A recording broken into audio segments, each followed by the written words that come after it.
दोस्तों मैं सोच रहा था अपने बाइक में एक एग्जॉस्ट लगवा लूं, लेकिन फिर मैंने जब ये वीडियो देखी मेरे विचार ही चेंज हो गए।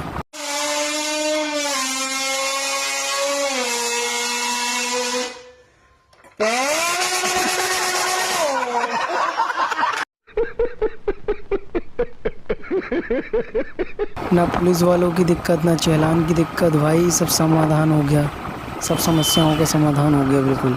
तो दोस्तों वीडियो पसंद आई हो तो वीडियो को लाइक कर दो, चैनल पर नए हो तो चैनल को सब्सक्राइब कर लो।